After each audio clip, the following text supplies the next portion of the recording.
What's up guys? So nakalabas na naman nga kami ni Sunny dahil hindi kami nakalabas ng ilang araw kasi nagkaroon ng bagyo dito sa amin, pero naglandfall siya sa Siargao. Kaya naman dito sa lugar namin medyo madumi yung dagat. Pero ngayon susubukan ko na naman ilabas si Sunny kung mag-wild ba siya o hindi. Pero sa pagpalabas ko pa lang sa kanya sa cage hindi naman talaga totally nag-wild siya, kundi pumatong pa rin siya sa balikat ko. Hanggang ngayon nandiyan pa rin siya, hindi pa rin siya umaalis. Napaka-loyal talaga ni Sunny. Magpa 5 months pero stay pa rin siya sa akin. Kaya naman igagala ko muna siya dito sa amin, dito sa Baybayin. Kaya mamaya na lang ulit guys. Paalam muna. So guys, punta nga kami sa tourist attraction ni Sunny. Doon ko siya papakawalan. Aray! Nangangagat si Sunny. Pupunta nga kami sa Dangkalan Beach noon, pero ngayon ewan ko kung anong pangalan nito. Basta alam ko ano na talaga siya. Rikos ng kagat niya. Para siyang park na pinagja-joggingan ng karamihan. Lakas talaga mga gat ni Sunny. Iba na talaga siya ngayon. Napaka-matured na talaga niya.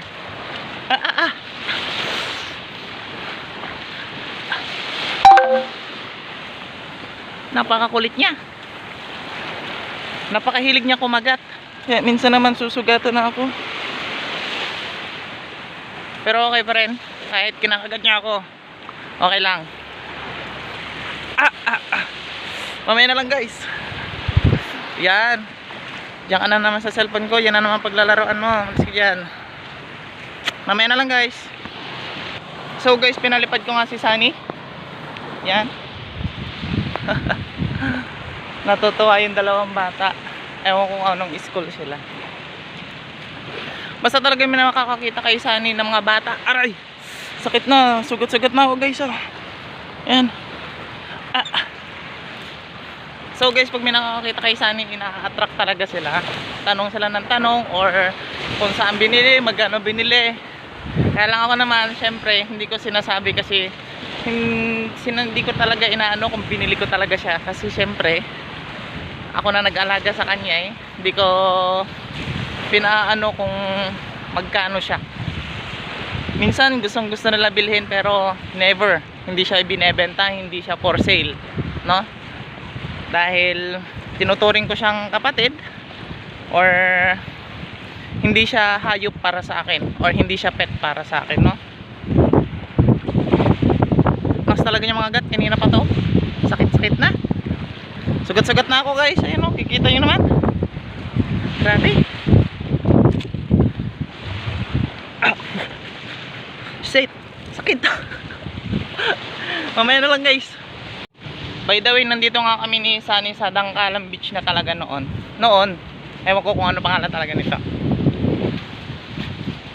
Mayroon siyang ginagawang struktura dito.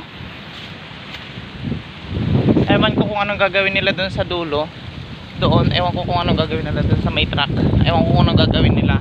Pero dito, ang ginagawa nila parte dito is yung mga design nga yung Pasko dito. Tingnan nyo, ang dami pa rin dumi. Puro dahon. Wala naman siya makikita kundi mga dahon lang talaga ng mga puno.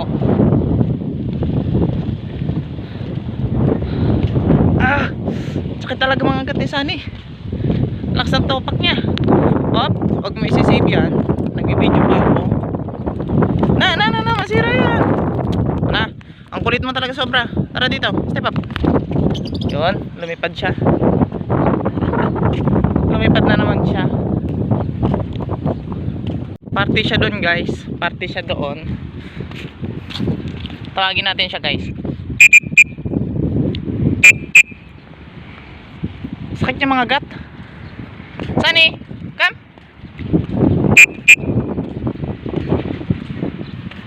Nasaan na siya? Nawala. Nawala siya guys. Nawala. Pero babalik din naman yung maya maya. Pag nakapag-enjoy siya dun sa pwesto niya. Sakit talaga mga gat. Sugat na talaga siya oh. Hindi niya tinitigilan hanggat hindi niya nasusugat or napapadugo. Ganyan siya kapag ilang araw siyang hindi ko siya pinalabas, no?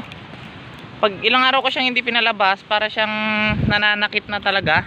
Hindi naman siya totally ano talaga, no? Kumbaga nanggigigil lang siya kasi syempre baka sabihin niya hindi ko na siya pinalalabas, hindi ko na siya hindi ko na siya inaalala. Pero first of all, may bagyo lang talaga dito, no?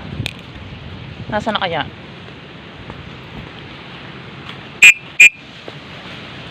Sunny! Ram!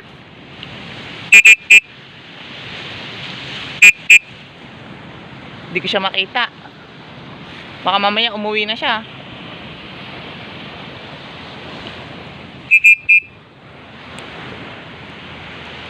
Ganito siya guys kapag minsan ko lang siya pinalalabas, pero bumabalik din naman siya. Kaya lang maghihintay pa ako ng ilang minuto or oras para bumalik siya. Kaya guys, mamaya na lang ulit. Hihintayin ko muna siya, no? Upo muna ako dito habang naghihintay. Mamaya na lang ulit guys.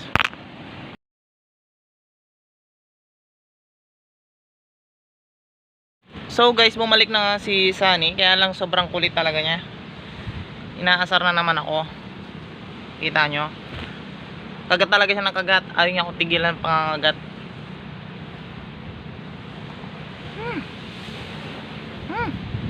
Smell. Smell.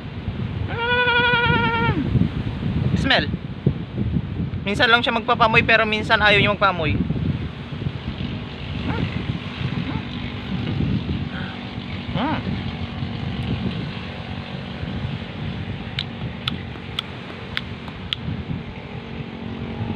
ganda ng view dito guys. Kita nyo? Hindi nyo ako kita kasi against the light. Masyadong maliwanag. Pero try natin. Bawasan natin ng brightness. Yan. Kailangan ko na may nangitin. Yan. Tuwing umaga, ganyan yung magandang tignan kapag, lalo na pag may araw. Ganyan yung maganda tignan kapag nandito ka sa lugar na to. Lalo na pag dito sa mga probinsya. Ganyan. Dami mo makikita. Ano ba? Saan eh? Come. Ay, nako, napakakulit mo.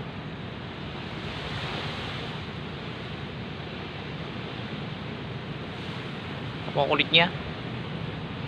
Nag-iba na talaga ang kulay ni Sunny. Kung dati is yellow na madumi, pero ngayon I think yung yellow niya may pagka-green na, no? Tapos yung baba niya dati sabi ko yellow siya, pero ngayon is yellow green na talaga sobra.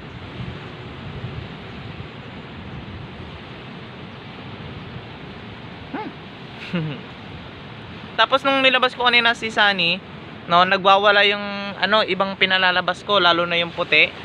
Kasi 1 year siyang nakakulong sa dati niyang owner. Pero sa akin, pa lang siya, 3 weeks. 3 weeks ko siyang tinali lang doon sa loob ng bahay namin. 3 weeks ko siya doon tinali, tapos nilalabas. Hindi ko siya nilalabas sa video, pero 3 weeks ko siyang nakatali kasi baka mamaya sabihin nyo napaka-harmless ko kasi tinatalian ko yung alaga ko. May purpose kasi yung kapag merong lace yung alaga mo, may purpose siya. Kasi syempre 1 year siyang 1 year siyang tawag dito, nakakulong sa dati niyang owner. Kaya naman gusto ko siyang paamuhin, kumbaga ganon. Pero sa awa naman ng umamo siya. Kaya naman nakakatawa kasi hindi dalawa yung napaamo ko, kundi may isa pa akong napaamo ng 1 year old na siya. Sa 3 weeks is napaamo ko siya. Wait lang guys, ayusin mo na yung cam ko, parang nag-slow mo ako kasi sa sobrang kulit ni Sunny. Pinipindot-pindot niya kanina pa. So guys, nagbabalik na naman nga ako.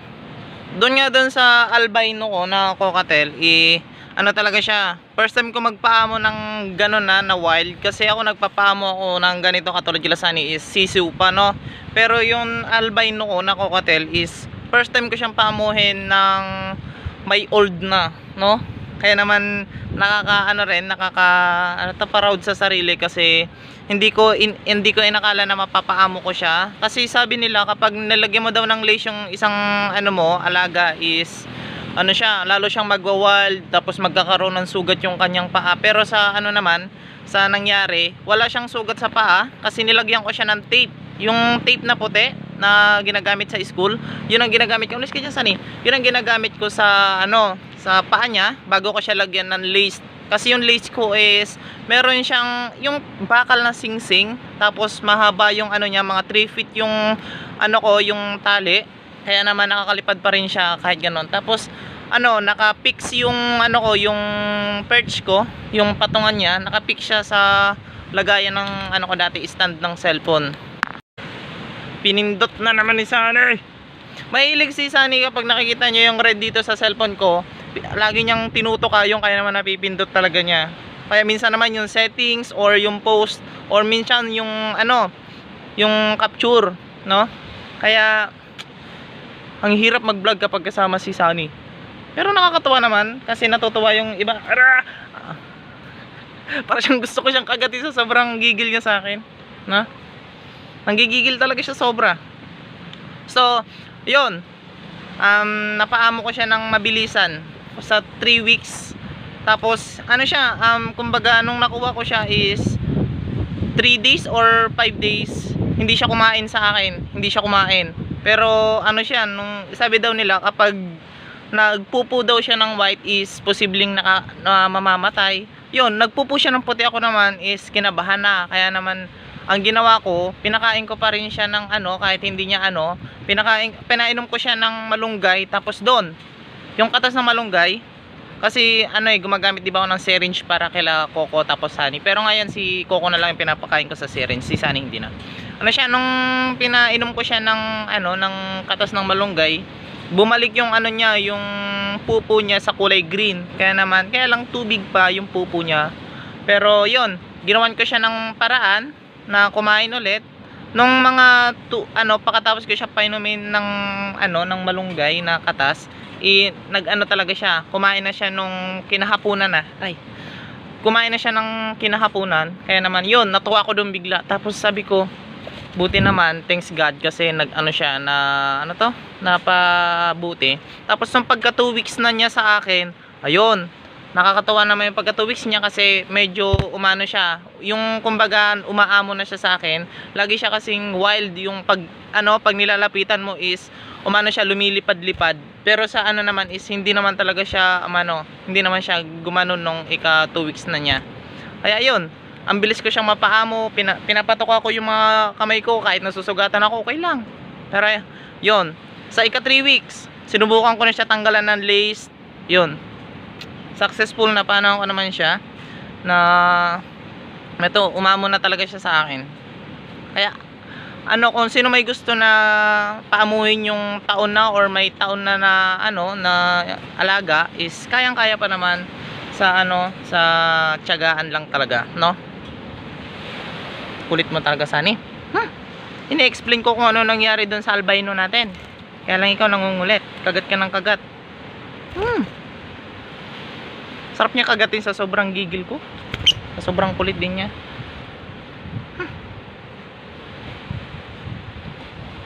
Pag nakikita niya si Chloe, lagi niya inaaway yung alaga kong aso. Kaya naman ako syempre, kabado pa rin, baka mamaya biglang sakmalin ni Sunny, ni Chloe. Yun lang. Kaya lang pag sinasakmal naman siya ni Sunny is hindi naman talaga tinutuon ni Sunny kasi lagi siya pinapagalitan ni Mama. So guys, hanggang doon na muna yung video ko kasi papaliparin ko muna si Sunny sa gusto niya, no? Kaya bye guys. Please like, share, and subscribe na rin ng aking mini vlog. Sa sobrang kakulitan niya. Kaya bye. Peace out.